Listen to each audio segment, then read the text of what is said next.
কুলিল্লাহুম্মা মালিকাল মুলক, হে নবী যারা লা ইলাহা ইল্লাল্লাহ বলে ঈমান এনেছে, লা ইলাহা মানে নফি, ইল্লাল্লাহ মানে ইসবাত। লা ইলাহা মানে হচ্ছে তাখলিয়া, খালি করা, ইল্লাল্লাহ মানে হচ্ছে তাহলিয়া, পূরণ করা। লা ইলাহা মানে হচ্ছে কুফর করা, ইল্লাল্লাহ মানে হচ্ছে ঈমান আনা। বলবেন এটা আবার কি জিনিস? ও মুসলমান, ভালো করে কোরআনের সূরা বাকারার 256 নম্বর আয়াতটা পড়ো। আল্লাহ বলছেন ফামাই ইয়াকফুর বিত্তাগুত, যেই ব্যক্তি লা ইলাহা বলে সমস্ত তাগুতকে কুফর করলো। তাগুত মানে হচ্ছে আল্লাহর পরিবর্তে যার হুকুম মানা হয়, আল্লাহর পরিবর্তে যার আনুগত্য করা হয়, আল্লাহর পরিবর্তে যাকে সেজদা করা হয়, আল্লাহর পরিবর্তে যার পূজা করা হয়, আল্লাহর পরিবর্তে যার নামে পশু জবাই করা হয়, আল্লাহর পরিবর্তে যার নামে মান্যত করা হয়, আল্লাহর পরিবর্তে যার কাছে সন্তান চাওয়া হয়, আল্লাহর পরিবর্তে যার কাছে মুক্তি কামনা করা হয়, এই সবগুলো লা ইলাহা বলে উৎখাত করে ইল্লাল্লাহ বলে ওয়া ইউমিন বিল্লাহি, আল্লাহর উপর ঈমান এনেছে। কয়টা হলো? লা ইলাহা মানে কুফর বিত্তাগুত, ফামান ইয়াকফুর বিত্তাগুত ওয়া ইউমিন বিল্লাহ, ইল্লাল্লাহ বলে ঈমান বিল্লাহ। কয়টা হলো? একটা শক্ত করে কিছু ধরতে হলে কয় হাত? আল্লাহ সুবহানাহু ওয়া তাআলার মহান দরবারে শুকরিয়া জ্ঞাপন করছি, যিনি আমাদেরকে এই গভীর রজনীতে কোরআনুল কারীম থেকে কিছু কথা বলার জন্য এবং শোনার জন্য বসার তৌফিক এনায়েত করেছেন। এজন্য বলি আলহামদুলিল্লাহ। পৃথিবীতে দুইটা সংবিধান চলে। একটা সংবিধান যেটা আল্লাহ সুবহানাহু ওয়া তাআলা আদম আলাইহিস সালামকে দেওয়ার অঙ্গীকার করেছিলেন এবং দিয়েছেন। আর একটা সংবিধান হচ্ছে মানুষ নিজেরা তৈরি করে তারপরে সংবিধান বানায়। আদম আলাইহিস সালাতু ওয়াস সালাম যখন দুনিয়াতে স্ত্রী সহ নামলেন, সঙ্গে ইবলিসও আছে। আদম আলাইহিস সালাম চিন্তায় পড়ে গেলেন, যেই ইবলিস আমাকে ধোঁকা দিয়ে প্রতারণা করে জান্নাত থেকে বহিষ্কারের আয়োজন করলো, সেই ইবলিস আবার আমার সঙ্গী দুনিয়ায় যাচ্ছে। সে আমার সন্তানদেরকেও ধোঁকা দিবে, তাদেরকে পথভ্রষ্ট করবে। তারপরে আরো বড় দুশ্চিন্তার কারণ হলো, আমার সন্তানের বয়স হবে 60, 70, 80, 100 বছর, ওর বয়স হবে কিয়ামত পর্যন্ত। আমার সন্তানরা যখন শয়তানের ধোঁকা এবং প্রতারণা সম্পর্কে একটু অভিজ্ঞতা অর্জন করবে, তখন তার মৃত্যুর সময় এসে যাবে।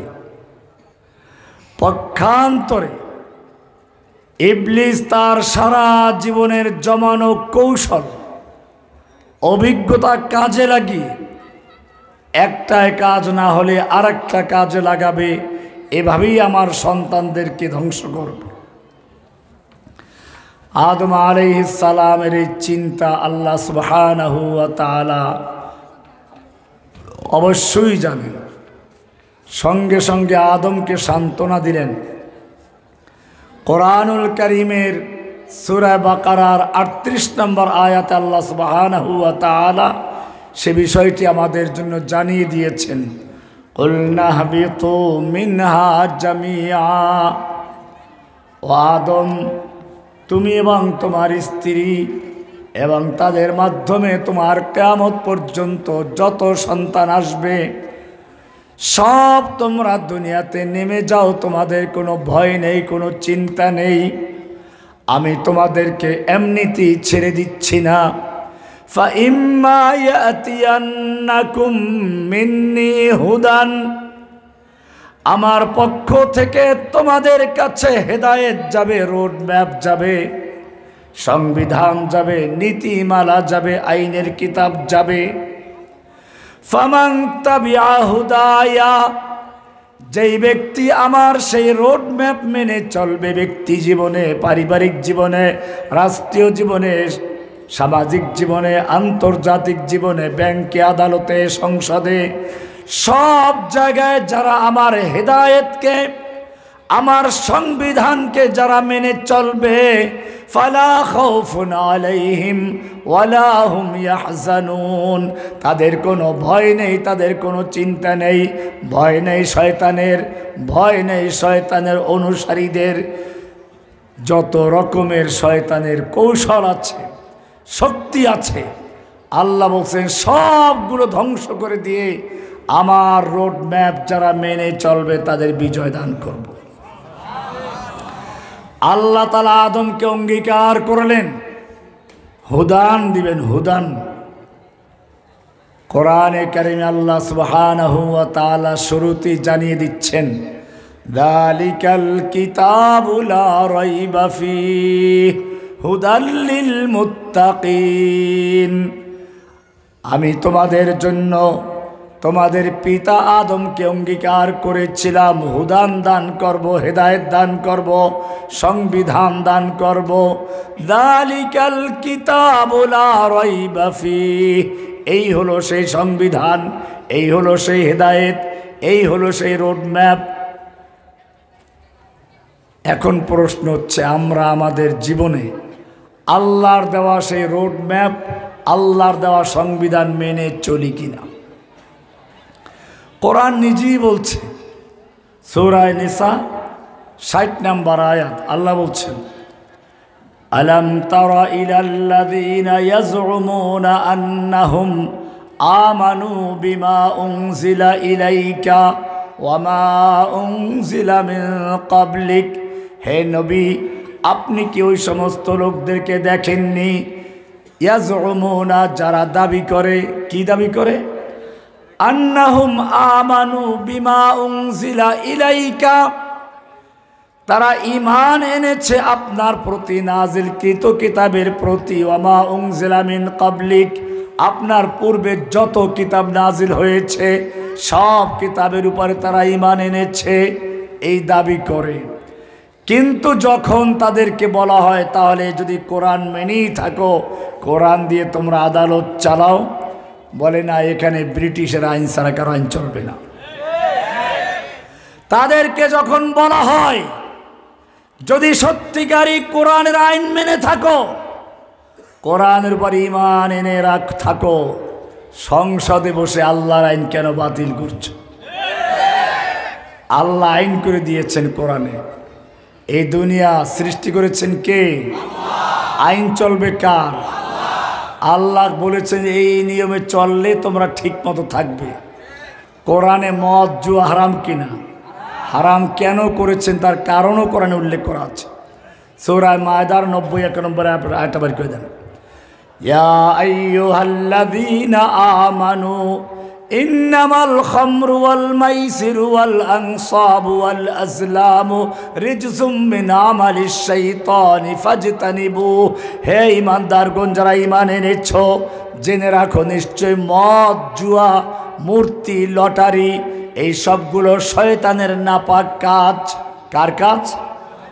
ফাজতানিবুহু, তোমরা এগুলোর থেকে সম্পূর্ণভাবে নিরাপদ দূরে থাকো। লাআল্লাকুম তুফলিহুন, তবেই তোমরা ব্যক্তি জীবনে, পারিবারিক জীবনে, সামাজিক জীবনে, রাষ্ট্রীয় জীবনে, আন্তর্জাতিক জীবনে সব জায়গায় সফল হতে পারবে। কিন্তু খবরদার, যদি তোমরা মদ, জুয়া, মূর্তি, লটারি বর্জন করতে না পারো, জেনে রাখো কি সমস্যা হবে।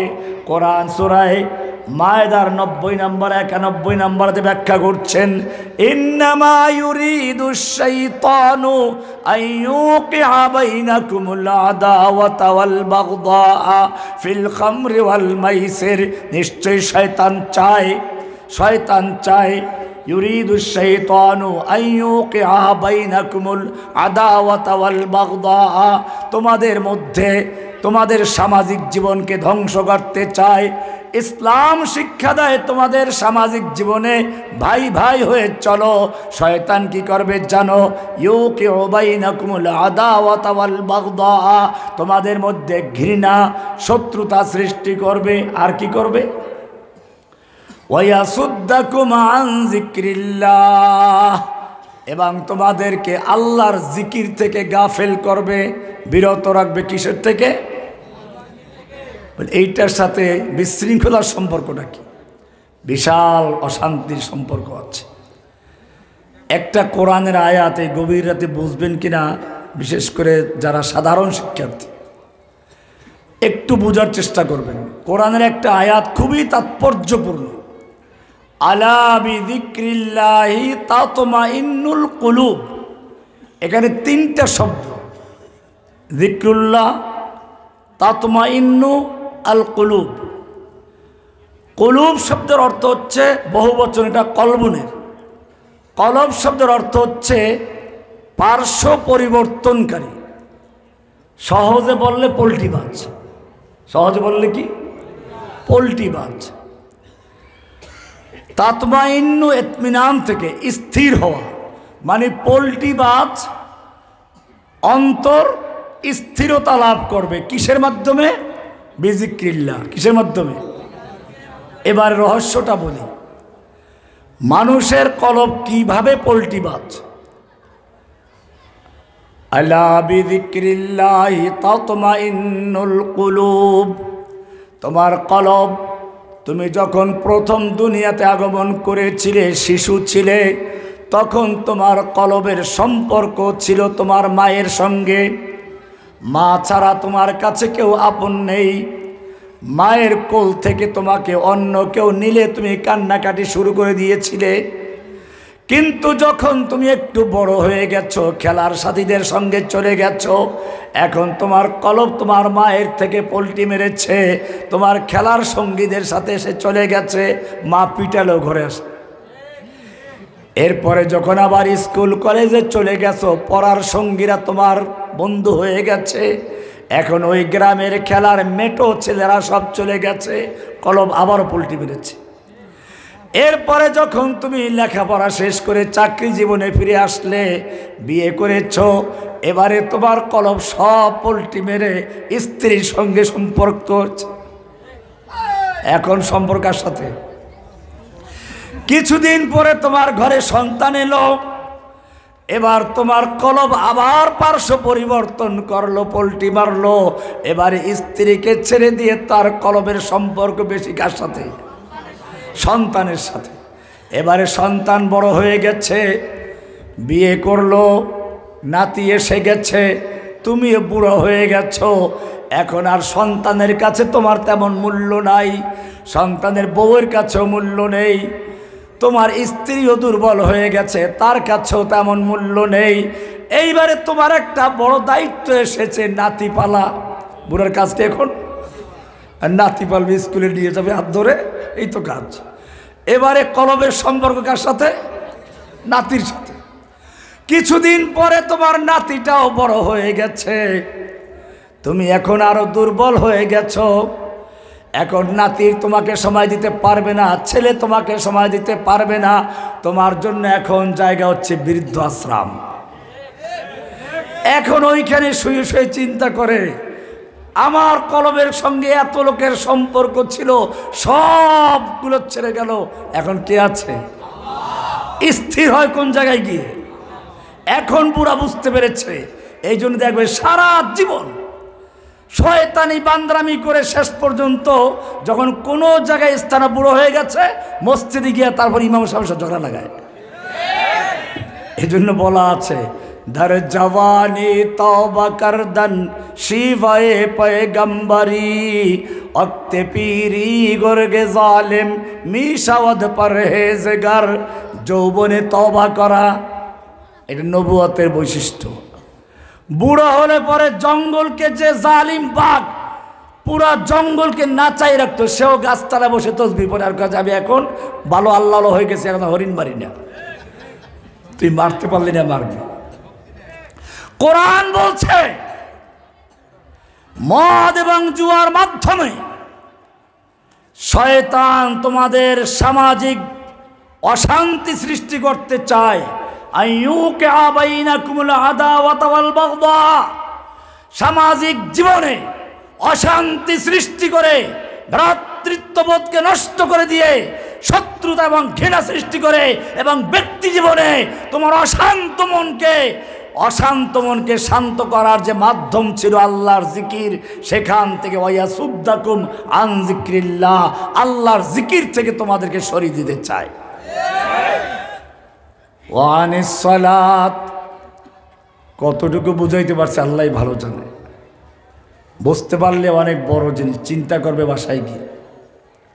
কোরআন বলল মদ জুয়া এগুলো অশান্তি সৃষ্টি করবে, হারাম করেছেন কে?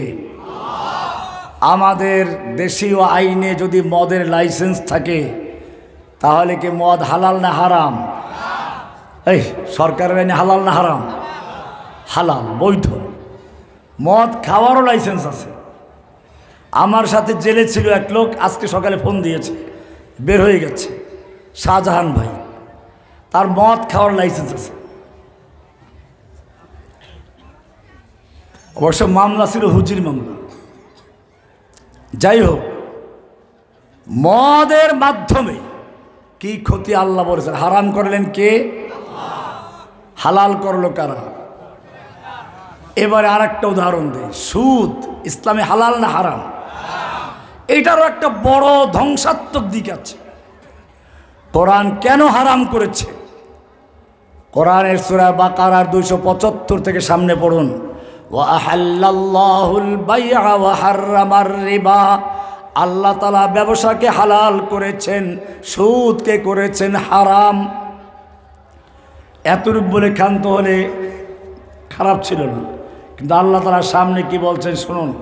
কোরআন পরিষ্কার বলছে, ইয়া আইয়ুহাল্লাযীনা আমানু ইন্নামাল খামরু ওয়াল মাইসিরু ওয়াল ইয়া আইয়ুহাল্লাযীনা আমানুত্তাকুল্লাহ, হে ঈমানদারগণ, যারা কোরআনের উপরে ঈমান এনেছো বলে দাবি করছো, ইত্তাকুল্লাহ, আল্লাহকে ভয় করো, ওয়া দারু মা বাকিয়া মিনার রিবা ইন কুনতুম মুমিনিন, তোমাদের যত পাওনা সুদ আছে, বকেয়া সুদ আছে, সবগুলো বর্জন করো।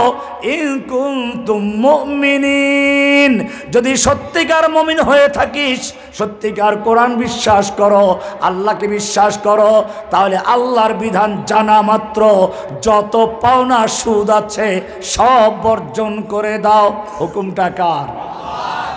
এখনো থামে নাই, সামনে আর এক আয়াত, এটা হলো 278, এরপর 79 নম্বর আয়াত। ফাইল্লাম তাফালু, আল্লাহর বিধান জানার পরেও যদি সুদ বর্জন করতে না পারো, ফাযানু বিহারবিম মিনাল্লাহি ওয়া রাসূলিহি, তাহলে তোমরা আল্লাহ এবং আল্লাহর রাসূলের সঙ্গে যুদ্ধের জন্য প্রস্তুত হয়ে যাও। কার সঙ্গে যুদ্ধ? এতক্ষণ তো ছিল সামাজিক বিশৃঙ্খলা, ব্যক্তি জীবন অশান্তি, এইবারে সরাসরি কার সাথে যুদ্ধ? সুদ ইসলামে হালাল না হারাম? হারাম করেছেন কে? এইবারে যারা সুদকে লাইসেন্স দিয়ে সোনালী ব্যাংক, রূপালী ব্যাংক, পূবালী ব্যাংক, জনতা ব্যাংক, বাউয়া ব্যাংক সব জায়গায় হালাল করে দিল, তাদের অবস্থা কি? আমাদের সমাজে একটা বড় সমস্যা এটা। চোর চুরি করে, সমাজ তাকে ঘৃণা করে না শ্রদ্ধা করে? ঘৃণা করে। জেনাকার জেনা করে, বেশ্যাগিরি করে, তাকে সমাজ ভালোবাসে না ঘৃণা করে? ঘৃণা করে। অথচ জেনা করা, চুরি করা, ছিনতাই করা এগুলো গুনাহে কাবিরা, হারাম মনে করে করলে এগুলোতে ঈমান যায় না। খাওয়ারেজদের আকীদা ভিন্ন। খারেজি নামক যে সম্প্রদায়, তাদের আকীদা হচ্ছে কেউ যদি গুনাহে কাবিরা করে তাহলেই সে ইসলাম থেকে খারিজ হয়ে যায়। কিন্তু আহলুস সুন্নাহ ওয়াল জামার আকীদা হচ্ছে না, গুনাহে কাবিরা যদি কেউ হালাল মনে না করে যেমন একক তো নামাজ পড়লো না, এটা গুনাহে কাবিরা। এটা কি গুনাহে কাবিরা? নামাজের ফরজিয়াতকে স্বীকার করে, নামাজ যে ফরজ তা স্বীকার করে, অস্বীকার করে না, কিন্তু পড়ে না, সে ব্যক্তি কাফের না কবিরা গুনাহগার? কবিরা গুনাহগার, কাফের না। তাহলে বোঝা গেল যে নামাজ পড়ে না, যে জিনা করে, যে চুরি করে, যে ডাকাতি করে, ছিনতাই করে, এগুলো সব গুনাহে কাবিরায় লিপ্ত। হারাম মনে করে করলে সে ঈমান যায় না, সে কাফের না। কিন্তু যে ব্যক্তি আল্লাহর কোনো আইনকে অবজ্ঞা করে, বাতিল করে, আল্লাহর আইনের পরিবর্তে ভিন্ন আইন তৈরি করে, তার অবস্থা কি? কোরআন পরিষ্কার বলেছে, আমলাহুম শুরাকা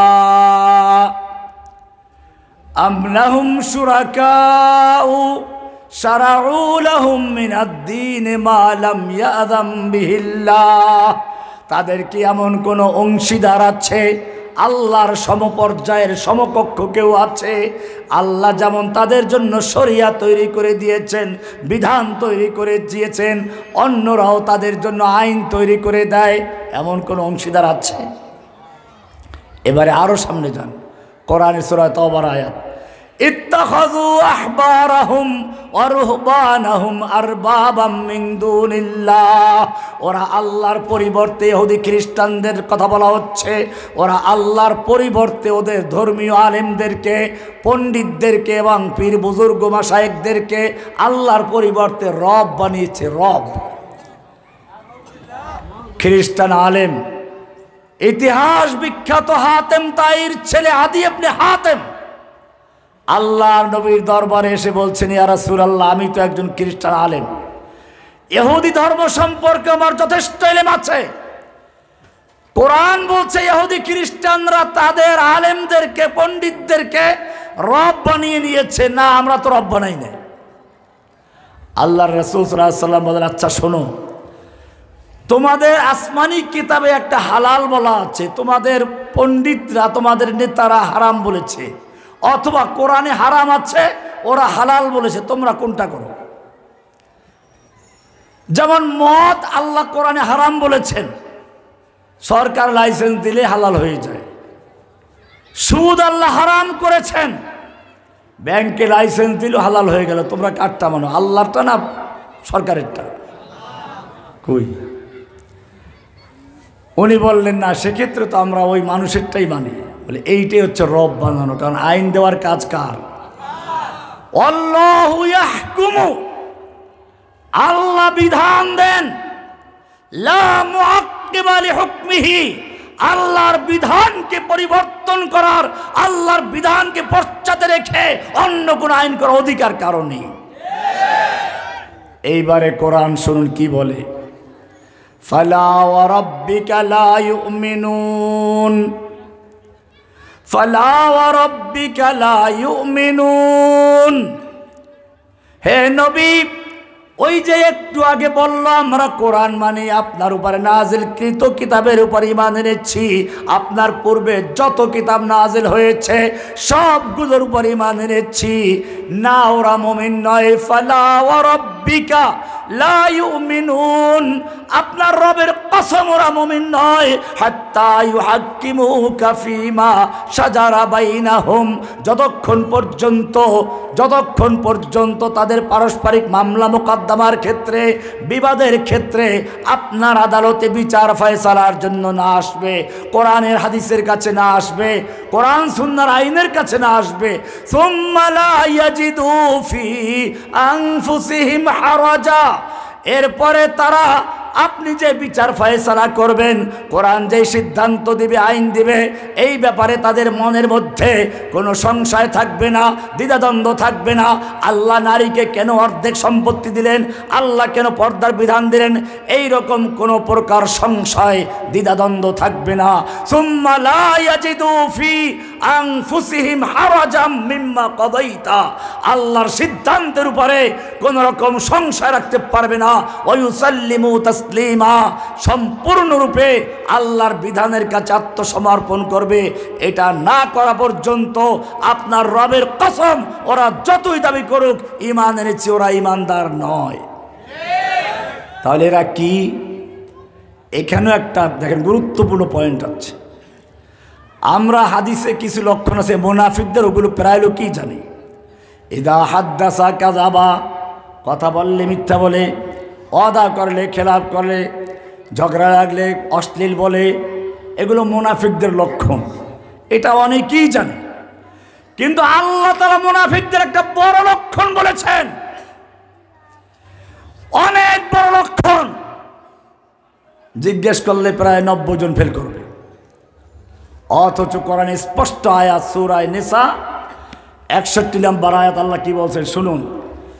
وَإِذَا قِيلَ لَهُمْ تَعَالَوْا إِلَى مَا أَنزَلَ اللَّهُ وَإِلَى الرَّسُولِ, যখন এই লোকগুলোকে বলা হয় আসো, তুমি তো দাবি করেছো কোরআন মানো, আসমানি কিতাব মানো, সব মানো, এই বিশ্বাস করো, তুমি এই দাবি করেছো, তাহলে আসো।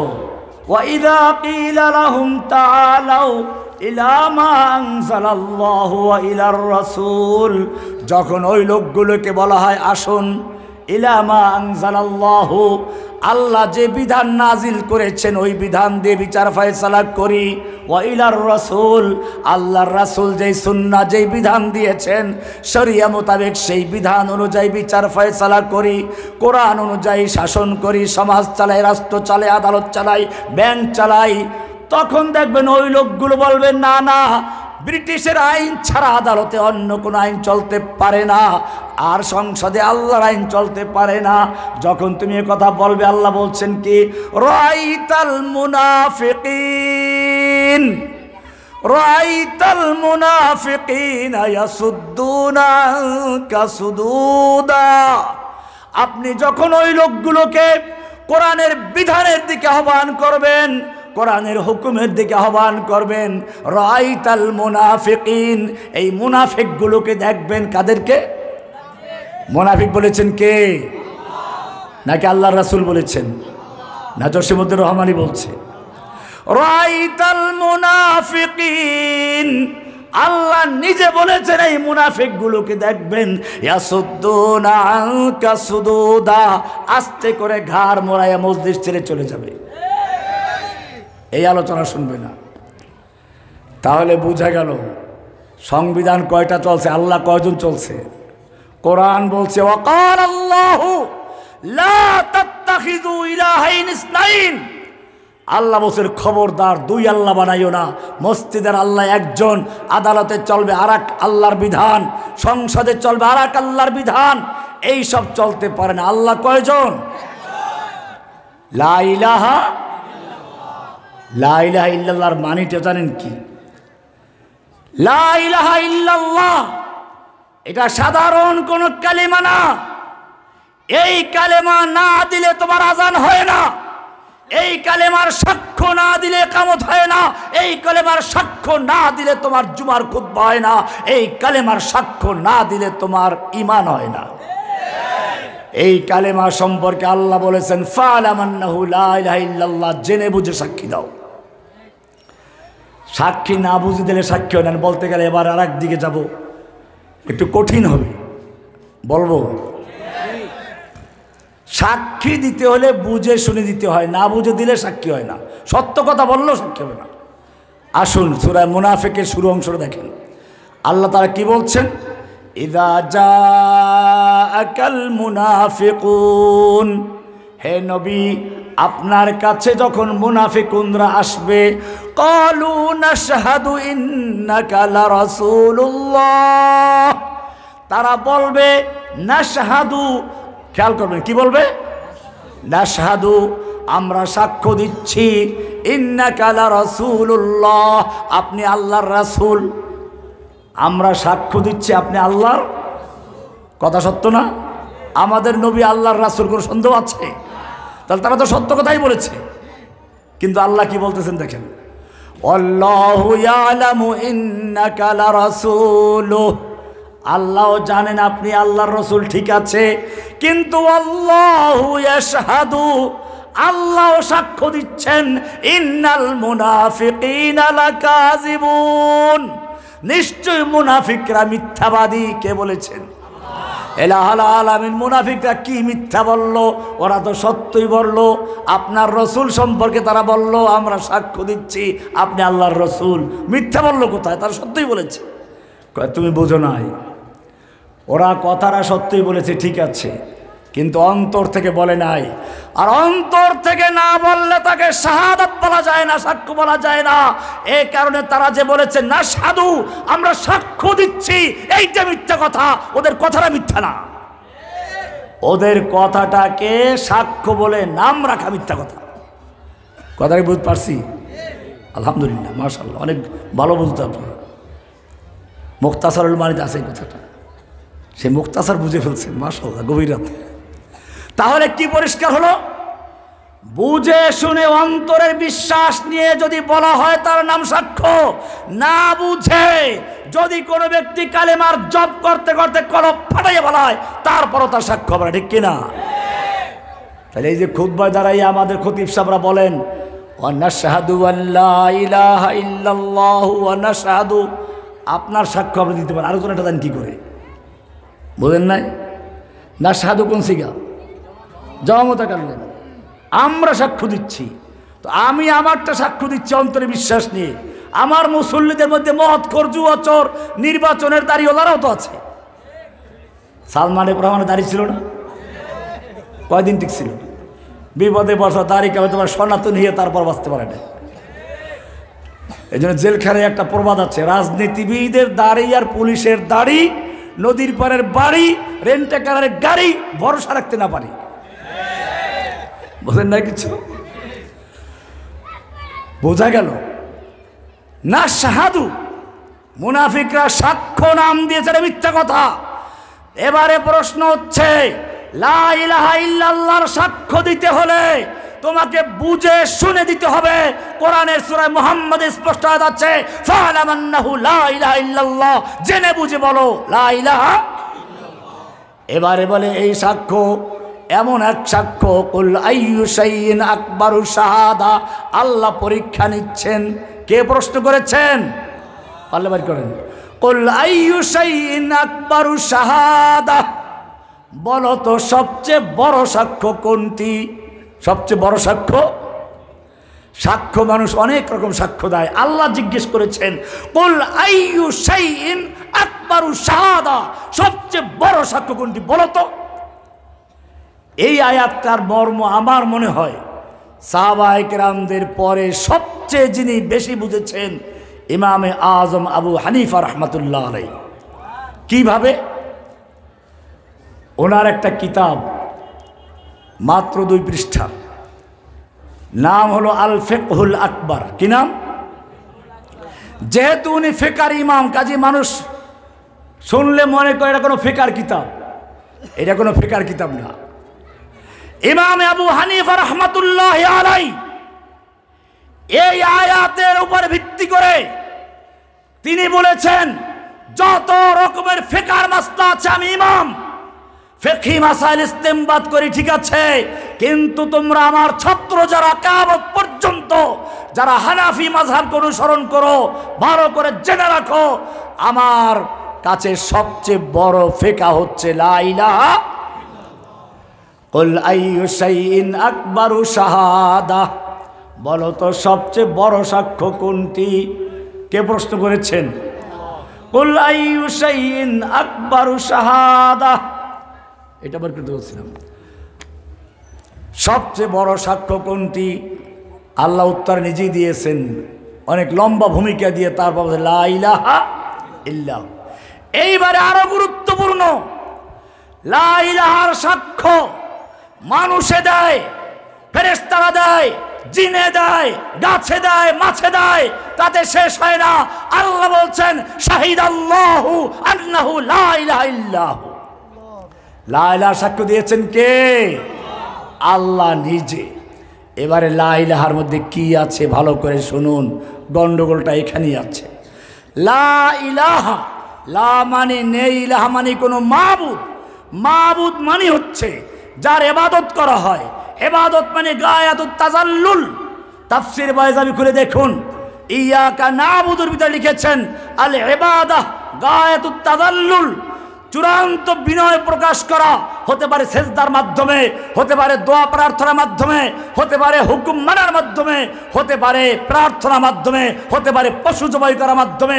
লা ইলাহা বলে একজন মানুষ যখন প্রথমে সাক্ষ্য দেয় লা ইলাহা, তার মানে হচ্ছে আমি আমার ব্যক্তি জীবন থেকে, অন্তর থেকে, সমাজ থেকে, রাষ্ট্র থেকে, আদালত থেকে, ব্যাংকের থেকে, সব জায়গা থেকে যত বাতিলিলা আছে, যত আইনদাতা, বিধানদাতা, যত খাজা বাবা, গাজা বাবা, ল্যাংচা বাবা, দরগাওয়ালা, দুর্গাওয়ালা, মাজারওয়ালা, বাজারওয়ালা, গেসুদারাজ, জুলবেদারাজ, আতাবক্স, গঞ্জবক্স, যত রকমের পূজারি আছে, পূজা করেনেওয়ালা আছে, সব উৎখাত করে ইল্লাল্লাহ বলে গ্রহণ করে। কাকে? লা ইলাহা। আইনদাতা কি? লা ইলাহা বলে সব উৎখাত করে, কোন ক্ষমতার মালিক নেই, সব ক্ষমতার মালিক কি? এবারে প্রচলিত সংবিধানে আসুন, ৭-এর কতে লেখা আছে প্রজাতন্ত্রের সকল ক্ষমতার মালিক জনগণ। তাই লা ইলাহার মানে কি হলো? কোরআনের সূরা আলে ইমরান ২৬ নম্বরে পরিষ্কার ব্যাখ্যা দেওয়া আছে, কুলিল্লাহুম্মা মালিকাল মুলক। হে নবী, যারা লা ইলাহা ইল্লাল্লাহ বলে ঈমান এনেছে, লা ইলাহা মানে নফি, ইল্লাল্লাহ মানে ইসবাত। লা ইলাহা মানে হচ্ছে তাখলিয়া, খালি করা, ইল্লাল্লাহ মানে হচ্ছে তাহলিয়া, পূরণ করা। লা ইলাহা মানে হচ্ছে কুফর করা, ইল্লাল্লাহ মানে হচ্ছে ঈমান আনা। বলবে এটা আবার কি জিনিস? ও মুসলমান, ভালো করে কোরআনের সূরা বাকারার 256 নম্বর আয়াতটা পড়ো। আল্লাহ বলছেন, ফামাই ইয়াকফুর বিত্তাগুত, যেই ব্যক্তি লা ইলাহা বলে সমস্ত তাগুতকে কুফর করলো। তাগুত মানে হচ্ছে আল্লাহর পরিবর্তে যার হুকুম মানা হয়, আল্লাহর পরিবর্তে যার আনুগত্য করা হয়, আল্লাহর পরিবর্তে যাকে সেজদা করা হয়, আল্লাহর পরিবর্তে যার পূজা করা হয়, আল্লাহর পরিবর্তে যার নামে পশু জবাই করা হয়, আল্লাহর পরিবর্তে যার নামে মান্যত করা হয়, আল্লাহর পরিবর্তে যার কাছে সন্তান চাওয়া হয়, আল্লাহর পরিবর্তে যার কাছে মুক্তি কামনা করা হয়, এই সবগুলো লা ইলাহা বলে উৎখাত করে ইল্লাল্লাহ বলে ওয়া ইউমিন বিল্লাহি, আল্লাহর উপর ঈমান এনেছে। কয়টা হলো? লা ইলাহা মানে কুফর বিত্তাগুত, ফামান ইয়াকফুর বিত্তাগুত ওয়া ইউমিন বিল্লাহ, ইল্লাল্লাহ বলে ঈমান বিল্লাহ। কয়টা হলো? একটা শক্ত করে কিছু ধরতে হলে কয় হাতে ধরতে হয়?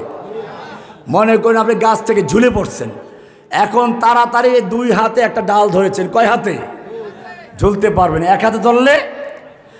আল্লাহ বলছেন যে এই ব্যক্তি ফামান ইয়াকফুর বিত্তাগুত, লা ইলাহা বলে সব তাগুতকে বর্জন করলো, ইল্লাল্লাহ মানে ঈমান বিল্লাহ ওয়া ইউমিন বিল্লাহ, আল্লাহর উপর ঈমান আনলো, ফাকাদ ইসতামসাকা বিল উরওয়াতিল উসকা। মাদ্রাসার ছেলেরা বুঝবে, ইস্তামসাকা ইস্তেফাল থেকে ভালো করে শক্ত করে ধরা, মাসাকা না, ইস্তামসাকা শক্ত করে ধরেছে। কি ধরেছে? কি ধরেছে? বিল উরওয়াতিল উসকা, মজবুত জাল ধরেছে, মজবুত রশি ধরেছে, মজবুত হাতল ধরেছে, লান ফিসামালাহা, যা কখনো ছিঁড়ে যাবার নয়। কোন হাতল ধরেছে তাও কোরআনে আছে। এবারে কোরআন আরেকটা আয়াত শোনো।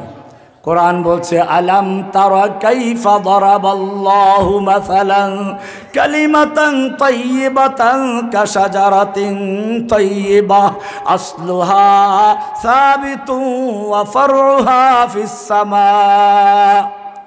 কোরআন কি সুন্দর করে বলছে, আলাম তারা কাইফা দারাবাল্লাহু মাসালান, ও মুমিন, তুমি যে লা ইলাহা ইল্লাল্লাহ বলে বিশ্বাস স্থাপন করেছো, জানো লা ইলাহা ইল্লাল্লাহ কি জিনিস?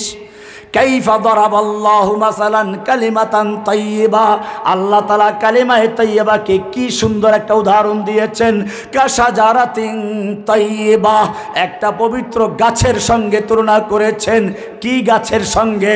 তা হাদিসে ব্যাখ্যা করা আছে, আসলুহা সাবিতু ওয়া ফারউহা ফিস সামা, যে গাছের শিকড়গুলো মাটিতে গাঁথা, ডালগুলো তার উপরে আছে। সাহাবায়ে কেরামদেরকে আল্লাহর নবী একদিন খেজুর গাছের ওই যে ডাল কাটলে ভিতর থেকে সাদা মুচি বের হয়, খাচ্ছিলেন, জিজ্ঞেস করলেন, এই সাহাবীরা বলো তো, জঙ্গলে একটা গাছ আছে, গাছ যেই গাছের সঙ্গে মুমিনদের খুব মিল আছে, ওই গাছের শিকড় মজবুত, কোনো ঝড় প্লাবন উড়িয়ে নিতে পারে না। ওই গাছের পাতা শক্ত, ঝড়ো হাওয়া উড়িয়ে নিতে পারে না, কখনো পাতা ঝরে পড়ে না। মুমিনরা ওরকম, বিপদ আপদ যত মুসিবত আসুক না কেন তার শিকড় মজবুত। গোসাউনকা গোসাই সাইল নয়। হাদিস একটা দেড়টা চলে গেলে মুশকিল, গুরুত্বপূর্ণ হাদিস এটা। আল্লাহ নবী একদিন সাহাবায়ে কেরামদেরকে বললেন, এই সাহাবীরা শোনো, আমার উম্মতের সামনে এমন একটা সময় আসবে যখন তাদেরকে কাফেররা ধ্বংস করার জন্য একজন অপরজনকে আহ্বান করবে, যেরকম ভাবে দস্তরখান বিছিয়ে খাবার তৈরি করে মেহমানদেরকে ডাকা হয়। সাহাবায়ে কেরাম আশ্চর্য হলেন, আমরা মাত্র 1 থেকে 1.5 লাখ সাহাবী, আমাদের ভয়ে পুরা দুনিয়া থরথর করে কাঁপে। আর তখন মুসলিমদেরকে ধ্বংস করার জন্য কাফের শক্তিগুলো একজন অপরজনকে আহ্বান করবে, ব্যাপার কি? তখন কি মুসলিমদের সংখ্যা আমাদের চেয়েও কমে যাবে? আল্লাহর রাসূল সাল্লাল্লাহু আলাইহি ওয়াসাল্লাম বললেন, না না, কমে যাবে না, তোমাদের সংখ্যা তখন অনেক বেশি থাকবে, কোটি কোটি থাকবে। কিন্তু জেনে রাখো, ওয়ালাকিন্নাকুম গুসাউন কাগুসাইস সাইল, তোমাদের অবস্থা হবে তুফানের সময়, প্লাবনের সময় পানির উপরে ফেনা ভাসে, ফেনা বুদবুদ ভাসে, ওই ফেনার মতো হবে, কচুরিপানার মতো হবে, ময়লা আবর্জনার মতো হবে। পানির স্রোত যেদিকে ভাসিয়ে নেয় সেদিকে চলে যাবে, আবার বাতাসে ধাক্কা মারলে আর একদিক চলে যাবে। তোমাদের মুসলিমদের অবস্থা সেরকম হবে। কিন্তু যাদের শিকড় মজবুত, আল্লাহর রাসূল সাল্লাল্লাহু আলাইহি ওয়াসাল্লাম জিজ্ঞেস করলেন, জানো জঙ্গলে একটা গাছ আছে, যেই গাছকে পানি বন্যা ভাসিয়ে নিতে পারে না, তার শিকড় মজবুত, বাতাসে তার পাতাগুলো ঝরাতে পারে না, পাতা শক্ত। বলো তো কি গাছ সেটা? সাহাবায়ে কেরাম জঙ্গলে চলে গেলেন। মানে কি, উঠে জঙ্গল চলে দৌড়তেছে সবাই নাকি? মনে মনে জঙ্গলে গেছেন, হাদিসে আসছে। বা যাই হোক, লম্বা হাদিস, আমি হাদিসের একটু ইঙ্গিত দিলাম। আল্লাহর নবী সাল্লাল্লাহু আলাইহি ওয়াসাল্লাম নিজেই বললেন, সেটা কি খেজুর গাছ নয়? এবারে আমরা কোরআনের ব্যাখ্যা পেয়ে গেছি। আলাম তারা কাইফা দারাবাল্লাহু মাসালান কালিমাতান তাইয়্যিবাতান কাশাজারাতিন তাইয়্যিবাহ, তোমরা কি লক্ষ্য করছো না আল্লাহ তাআলা কালেমায়ে তাইয়্যিবাকে কি সুন্দর উদাহরণ দিয়েছেন একটা পবিত্র গাছের সঙ্গে। কাশাজারাতিন তাইয়্যিবা, পবিত্র গাছের সঙ্গে, আসলুহা সাবিতুন, যেই গাছের শিকড় আছে মাটির ভিতরে, পানি তাকে ভাসিয়ে দিতে পারে না। ফারউহা ফিস সামা, তার ডালগুলো উপরে, কোনো বাতাস ঝড়ো হাওয়া তাকে উড়িয়ে নিতে পারে না। অমুসলিম সেটা কোনটা? লা ইলাহা ফামান ইয়াকফুর বিত্তাগুত। সুতরাং যেই ব্যক্তি লা ইলাহা বলে সব তাগুতকে বর্জন করলো না, উৎখাত করলো। ফামান ইয়াকফুর বিত্তাগুত, আদালত থেকে সব তাগুতকে উৎখাত করলো, সংসদ থেকে তাগুতকে উৎখাত করলো, সমাজ থেকে উৎখাত করলো, রাষ্ট্র থেকে উৎখাত করলো, পরিবার থেকে উৎখাত করলো, নিজের আত্মার থেকে উৎখাত করলো। ফামান ইয়াকফুর বিত্তাগুত ওয়ায়ুমিন বিল্লাহি, অতঃপর আল্লাহর উপরে ঈমান আনলো, ফাকাদ ইসতামসাকা বিল উরওয়াতিল উসকা, সে শক্ত হাতল ধারণ করেছে। ইসতামসাকা, শক্তভাবে ধরেছে। কি ধারণ করেছে? বিল উরওয়াতিল উসকা, আল্লাহর রজ্জুকে ধারণ করেছে। লান ফিসামা লাহা, দুনিয়ার কোনো প্লাবন, দুনিয়ার কোনো শক্তি তাকে বিচ্ছিন্ন করতে পারে না, উড়িয়ে নিতে পারে না। হোক না ভারতের পারমাণবিক বোমা, হোক না সেই ক্ষেপণাস্ত্র, হোক না লক্ষ লক্ষ সৈন্য, হোক না তাদের লেংটি পরা গরুর মুখ খাওয়া লক্ষ লক্ষ হিন্দু, লান ফিসামা লাহা, সব শক্তি মিলে ওরা বিচ্ছিন্ন করতে পারবে না। কারণ তার সম্পর্ক কার সাথে? যালিকা বিআন্নাল্লাহা মাওলাল্লাযীনা আমানু ওয়া আন্নাল কাফিরিনা লা মাওলা লাহুম। পক্ষান্তরে যার লা ইলাহা ক্লিয়ার নাই, ঈমান আছে, নামাজ বি পড়ে, রোজা বি রাখে, হজ বি করে, যাকাত বি দেয়, সব ঠিক আছে, কিন্তু লা ইলাহা বলে তাগুতকে বর্জন করতে পারে নাই। আল্লাহ বলছেন ওয়ামান ইউশরিক বিল্লাহি, তাহলে শুনে রাখো। একটু আগে আমি বক্তব্য রেখেছিলাম লালমনিরহাট, জোহরের পরে, মাগরিব পরে রংপুরে, এরপরে